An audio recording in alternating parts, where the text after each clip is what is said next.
Kita mulai ya. Assalamualaikum warahmatullahi wabarakatuh.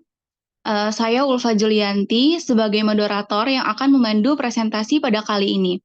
Sebelumnya, kami dari kelompok 4 yang beranggotakan yang pertama itu Novardo Diningrat, lalu yang kedua ada Inaya Putri Mayoris, lalu ada Deka Sintiani, ada Merintan Putri Aulia Simbolan, dan saya sendiri Ulfa Julianti, dan yang terakhir Bulan Fadilah.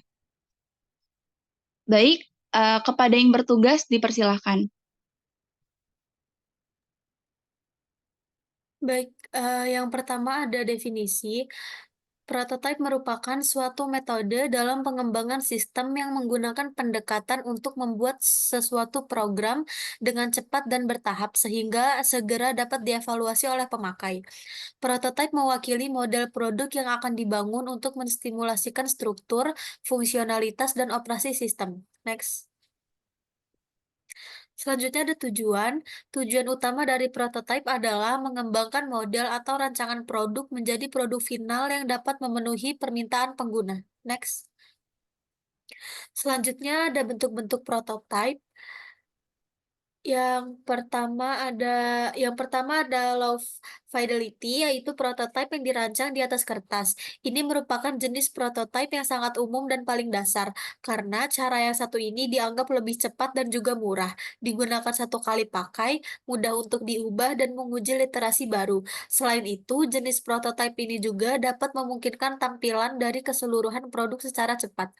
Siapapun juga bisa memproduksinya, hanya saja ada satu kekurangannya, yakni prototipe jenis ini kurang terlihat nyata, sehingga pengguna mungkin saja akan kesulitan dalam memberikan testimoni atau feedback, sehingga para pengguna harus membayangkan bagaimana mereka akan menggunakan produk tersebut hanya dalam pikiran mereka saja.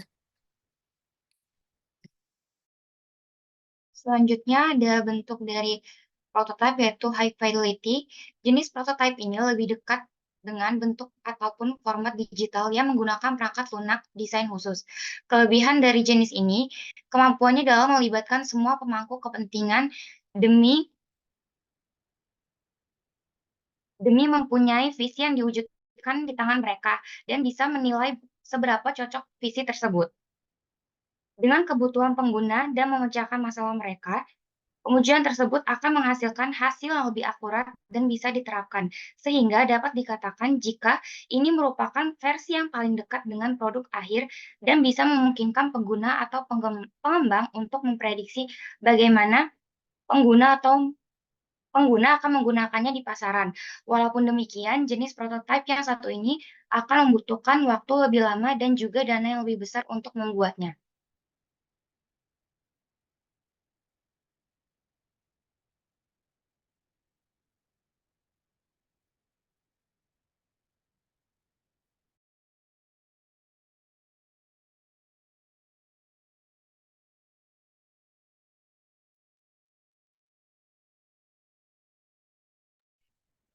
Oke, boleh materi selanjutnya. Bentar, kayaknya.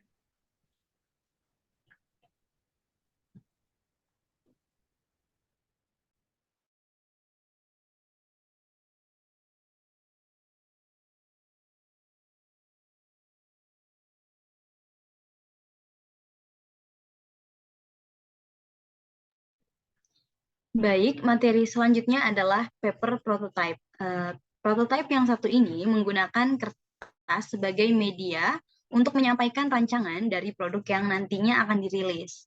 Paper prototype ini mempunyai beberapa keunggulan, mulai dari cepat dibuat, murah, dan bisa menumbuhkan kinerja sama tim karena cukup menyenangkan. Paper prototype ini juga mudah untuk didokumentasikan. Begitu juga dengan catatan dan revisinya bisa ditulis secara langsung. Akan tetapi, paper prototype juga mempunyai kekurangan, misalnya juga kurang realistis, dapat menimbulkan kesalahan uji produk, dan tidak menimbulkan reaksi tertentu untuk imajinasi pengguna produk. Kemudian yang selanjutnya ada bentuk HTML prototype.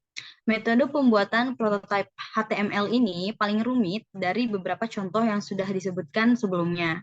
Oleh karena itu, proses pembuatan prototipe jenis ini hanya direkomendasikan untuk para desainer yang mempunyai kemampuan pengkodean yang mempunyai kelebihan desain yang lebih bagus. Kemudian metode HTML ini lebih efisien karena developer bisa langsung membuat prototipe melalui pengkodean itu sendiri. Hampir tidak ada limbah dari pembuatan prototipe jenis ini, baik itu menggunakan prototipe sekali pakai, langkah tambahan, dan juga biaya perangkat lunak eksternal. Akan tetapi di sisi lain, metode yang satu ini memang memerlukan sumber daya manusia yang ahli di bidang pengkodean dan juga komputasi. Materi selanjutnya akan dijelaskan oleh rekan saya.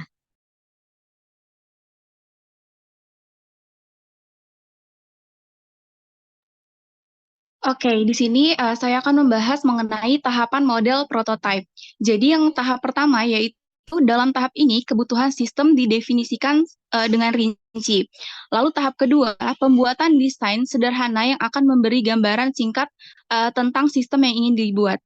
Lalu tahap ketiga, setelah desain cepat disetujui selanjutnya adalah pembangunan prototipe sebenarnya yang akan dijadikan uh, rujukan tim programmer untuk membuat program atau aplikasi. Lalu tahap keempat, sistem yang telah dibuat dalam bentuk prototipe dipresentasikan pada klien untuk dievaluasi.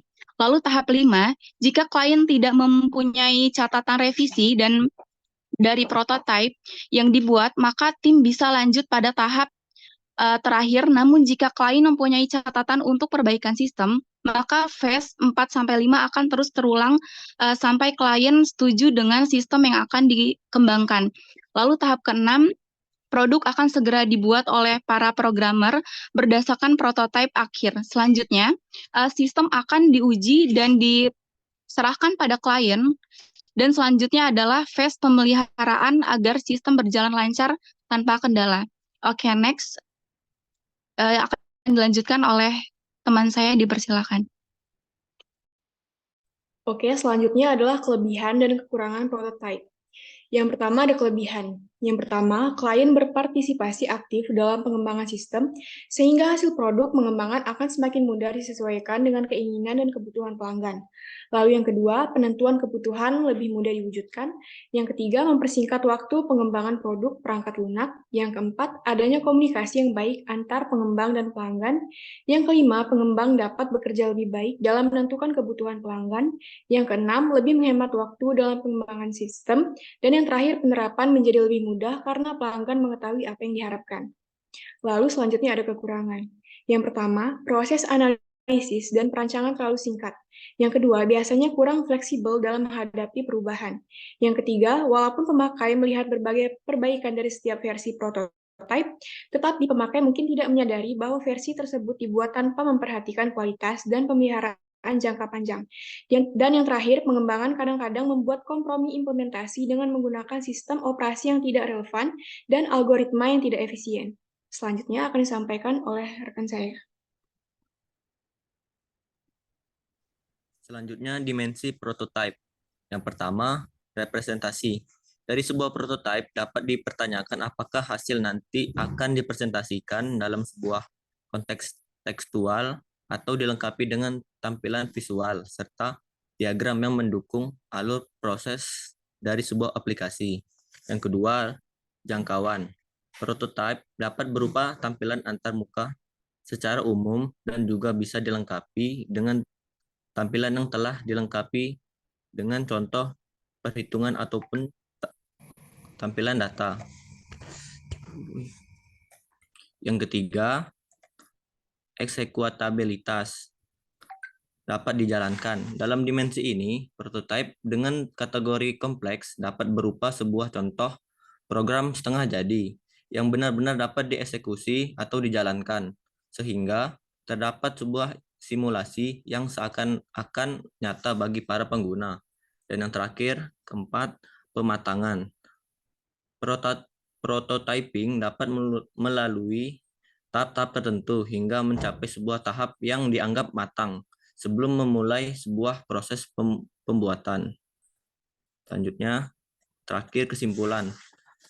Prototype merupakan suatu metode dalam pengembangan sistem yang menggunakan pendekatan yang membuat suatu program dengan cepat atau bertahap, sehingga segera dapat dievaluasi oleh pemakai. Prototype mewakili model produk yang akan dibangun atau mensimulasikan struktur,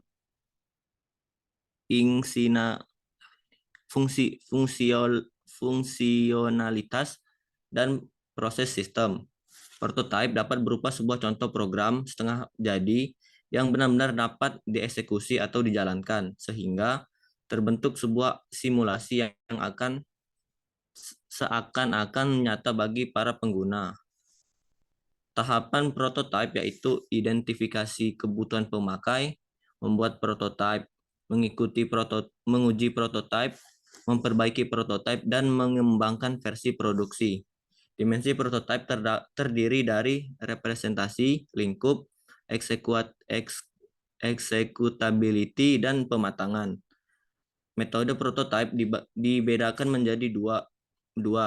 Yang pertama metode non-komputer dan metode computer based.